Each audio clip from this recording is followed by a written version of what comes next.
Hello students, how are you all? I hope you are fine. Now we are taking chapter 8. We are reading chapter 8, Reach for the Top. Reach for the Top. Part first, Santosh Yadav. And we have read page number first and second of this chapter already in the video part first. And now we are taking the remaining part of this chapter. तो अब हम आगे बढ़ते हैं बिना time को waste किए हुए और वहीं से स्टार्ट करेंगे जहाँ से हमने इसको स्टॉप किया था। तो डायरेक्टली हम उसी पेज पे चलते हैं। Let's go there. Yes dear students, let's start now. Then भाई हमने देखा कि जयपुर महारानी कॉलेज में उसका एडमिशन हो गया और जो कस्तूरबा होटल था उसके सामने अरावली हिल्स थी, अरावली हिल्स जहाँ पे उसने माउंटेनिंग स्टार्ट कर दी। अब देखते हैं वहाँ पे आगे क्या होता है। Then there was no looking back for this determined young girl, और उसके बाद में उसने पीछे मुड़कर नहीं देखा इस डिटरमाइंड यंग गर्ल ने। She saved money and enrolled in a course eight Uttarkashi Nehru institute of mountaineering. तो अब आगे देखते क्या कह रहे हैं कि उसने अब डिसाइड कर लिया कि वो जो माउंटेनियरिंग है वो सीखेगी, और उसने पैसे सेव किए और अपने आप को एडमिट कर लिया, एनरोल्ड कर दिया। कहाँ पर? एक जो उत्तराकाशी नेहरू इंस्टीट्यूट है माउंटेनियरिंग का, वहाँ पर। My college semester in Jaipur was to end in April. मेरे जो कॉलेज सेमेस्टर थे वो जयपुर में वो एंड होने वाले थे in April, but it ended on the 19th of May. लेकिन ये 19th मई को क्या हुए? एंड हुए। अप्रैल में एंड होने थे लेकिन कब एंड हुए? मई में। And I was suppose to be in Uttarkashi on 21st, और मैं सोच रही थी कि मैं 21st को 21 तारीख को मैं कहाँ चली जाऊँगी? Uttarkashi. So I did not go back home, इसलिए मैं घर नहीं जा पाई, डायरेक्ट मुझे वहीं जाना पड़ा। Instead I headed straight for the training, और बल्कि मैं तो सीधा ट्रेनिंग के लिए चली गई। I had to write a letter of apology to my father without whose permission I had got myself enrolled at Uttarkashi, और मुझे लेटर लिखना पड़ा अपॉलॉजी का, सॉरी का, मेरे फादर को कि बिना उनकी परमिशन के मैंने अपने आप को एनरोल्ड कर दिया, एडमिट कर लिया उत्तराकाशी में, कि फादर को भी नहीं बताया कि मैं माउंटेनियरिंग सीख रही हूँ। देर आफ्टर संतोष वेंट, उसके बाद में Santosh went on expending every year, और उसके बाद में जो संतोष है उसने एक्सपेंडिशन कर लिया प्रत्येक, मतलब हर वर्ष वो एक्सपेडिशन के लिए जाती, माउंटेनियरिंग के लिए जाती। हर क्लाइंबिंग स्किल मैच्योर रैपिडली, और इसकी जो क्लाइंबिंग स्किल थी, चढ़ने की जो स्किल्स थी, एबिलिटी थी, टैलेंट था, वो मैच्योर होता चला जा रहा था तेजी से। Also she developed a remarkable resistance to cold and altitude, और यहाँ तक कि उसके अंदर उसने रिमार्केबल रेसिस्टेंस मतलब रुकना वो डेवलप कर लिया ठंड से और ऊंचाई से, मतलब ऊंचाई पर जाकर घबराना नहीं है, कोल्ड को कैसे वो कहने का मतलब कि सहन करेगी, सब कुछ उसके अंदर एबिलिटी आ गई। Equipped with an iron will, physical endurance and an amazing mental toughness, she proved herself repeatedly. मतलब कहने का मतलब जब हम क्लाइंबिंग करते तो उसके लिए हमको सबसे ज़्यादा जो ज़रूरी चीज़ है वो आयरन विल, मतलब लोहे जैसी इच्छा होनी चाहिए जो डगमगाए नहीं। फिजिकल एंडोरेंस, और आपकी जो फिजिकल है, जो आपकी शारीरिक क्षमता है वो अच्छी होनी चाहिए, और सबसे बड़ी बात जो आपकी मेंटल टफनेस है कि आप मन से ये सोच लो कि मैं नहीं हार सकता, मैं इजीली कर सकता हूँ, वो आपकी मेंटल टफनेस अच्छी होनी चाहिए। शी प्रूव्ड हरसेल्फ रिपीटेडली, और उसने बार बार अपने आप को प्रूव किया। The culmination of her hard work and sincerity came in 1992, मतलब कि जो रिजल्ट है उसके हार्ड वर्क का और सिंसियरिटी का वो कब आया? इन 1992 के अंदर, just 4 years after she had shyly asked the Aravalli mountaineers. कब? सिर्फ 4 साल बाद में, जब उसने शाइली पूछा था कि क्या मैं अरावली माउंटेनियरिंग कर सकती हूँ, if she could join them, कि अगर वो उन्हें ज्वाइन करे तो।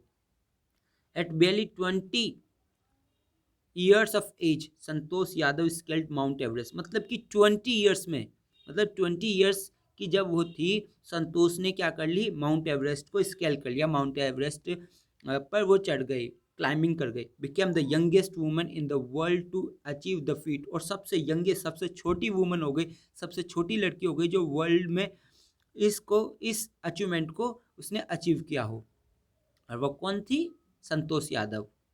If her climbing skills, physical fitness and mental strength impress her seniors, यहाँ तक कि उसकी जो क्लाइंबिंग स्किल्स है और फिजिकल जो फिटनेस और मेंटल जो स्ट्रेंथ है उसने इम्प्रेस किया उसके सीनियर्स को. Her concern for other and desire to work together with them found her special place in the heart of fellow climbers. और कहने का मतलब उसका ये जो टफ वर्क था, उसकी जो इच्छा थी काम करने के साथ में, वो इससे उसने जगह बना ली.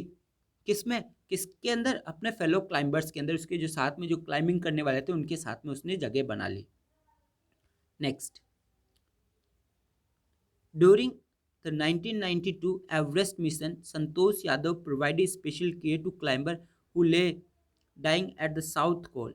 और 1992 एवरेस्ट मिशन में Santosh Yadav provided special care, कि संतोष यादव ने एक स्पेशल केयर किया, स्पेशल ध्यान दिया एक क्लाइंबर के ऊपर हु ले डाइंग, जो कि मतलब कि मानो कि वहाँ पे डाइंग करके लेटा हुआ हो, मतलब लेट गया हो, किसकी वजह से? मरने मरने जैसे साउथ कॉल पे. She was unfortunately unsuccessful in saving him, कि वो मर गया बेचारा एक क्लाइंबर, लेकिन वो अनफॉर्चुनेट रही कि वो उसको उसकी लाइफ को सेव नहीं कर पाए. However she manage to save another climber, हालांकि उसने मैनेज कर लिया दूसरे क्लाइंबर को सेव कर लिया. Mohan Singh who would have met with the same fate, कि वो उसका भी शायद वैसा ही भाग्य होता, वो भी शायद मर चुका होता. She had not share her oxygen with him, अगर उसने शेयर नहीं की होती अपनी ऑक्सीजन उसके साथ में. तो विद इन 12 मंथ्स के अंदर ही Santosh found herself a member of an Indo Nepalese woman expedition that invited her to join them. और अब देखो क्या कह रहे हैं कि 12 मंथ्स के अंदर अंदर ही संतोष ने अपने आप को पाया कि एक मेंबर है इंडो नेपलिस वुमन एक्सपीडिशन का, उसने इनवाइट किया कि वो उनके ग्रुप में आके ज्वाइन कर ले. She then scaled the Everest second time, और उसके बाद में उसने सेकेंड टाइम माउंट एवरेस्ट को स्केल किया. सेकेंड टाइम वो माउंट एवरेस्ट पे गई. The setting a record as the only woman to have scaled the Everest twice, और ये रिकॉर्ड उसने सेट कर दिया कि वो सिर्फ ओनली वुमन है, एकमात्र औरत है जिसने माउंट एवरेस्ट को सेकेंड टाइम क्या किया हो? स्केल किया हो. And securing for her self and India a unique place in the annuls of mountaineering, और उसने एक प्लेस है वो सिक्योर किया खुद के लिए भी और इंडिया के लिए भी. एक यूनिक प्लेस सिक्योर किया, एक अद्भुत स्थान दिलाया. किसको? वो जो बुक है, कौन सी बुक? एनल्स ऑफ माउंटेनियरिंग, उसके अंदर की इंडिया और खुद के लिए उसने एक अच्छा रिकॉर्ड प्लेस किया रखा. Next, in recognition of her achievement, अगर हम उनकी अचीवमेंट की रिकॉग्नाइज करें, पहचाने, तो the Indian government bestows upon her one of the nation's top honour the Padma Shri. और जो इंडियन गवर्नमेंट है उन्होंने भी क्या किया? उनको दिया एक इंडिया का जो टॉप हॉनर जो मेडल है वो दिया. कौन सा दिया? हाईएस्ट अवार्ड दिया, पद्मश्री. किसको? संतोष यादव को. Describing her feeling when she was literally on top of the world, और वो अपनी फीलिंग को डिस्क्राइब करती है कि जब वो टॉप ऑफ द वर्ल्ड थी, मतलब ऑन द माउंट एवरेस्ट थी, तब उस समय संतोष है सेठ संतोष ने कहा था, it took some time for the enormity of the movement to sink in. कि आगे क्या कह रही हैं? And I unfold the Indian tricolour and held it aloft on the roof of the world. आगे देखिए क्या कह रहे हैं. इट टुक सम टाइम, कि थोड़ा सा समय लगा, for the enormity of the moment, जो मोमेंट था, जो उस समय का जो क्षण था, तो सिंक इन का मतलब समझने में कि मैं टॉप पे आ चुकी हूँ. और उसके बाद में मैंने जो इंडियन फ्लैग है, जो इंडियन ट्राई कलर है, जो भारतीय तिरंगा, उसको मैंने अनफर्ल किया, फहराया and held it aloft on the roof of the world, और इसको मैंने वहाँ पे रख दिया, गाड़ दिया. कहाँ पे? सबसे ऊपर, वर्ल्ड के सबसे ऊपर. द फीलिंग इज इनडिस्क्राइबल, और वहाँ की जो फीलिंग है सबसे ऊपर होने की, वो इनडिस्क्राइबेबल है, आप इसको डिस्क्राइब नहीं कर सकते. The Indian flag was flying on the top of the world, और जो इंडियन फ्लैग था वो टॉप ऑफ द वर्ल्ड के ऊपर क्या कर रहा था? फ्लाई कर रहा था. It was truly spiritual movement, और ये वास्तव में बहुत ही ज़्यादा स्पिरिचुअल मूवमेंट था, आध्यात्मिक मूवमेंट था. I felt proud as an Indian, और मुझे काफ़ी प्राउड फील हुआ as an Indian. Also fervent environmentalist, also fervent environmentalist Santosh collected and brought down 500 kilogram of garbage from Himalaya. यहाँ तक कि एनवायरमेंट फेरवेंट मतलब कि जो एनवायरमेंट को बचाने वाले होते हैं उसको कहा जाता है।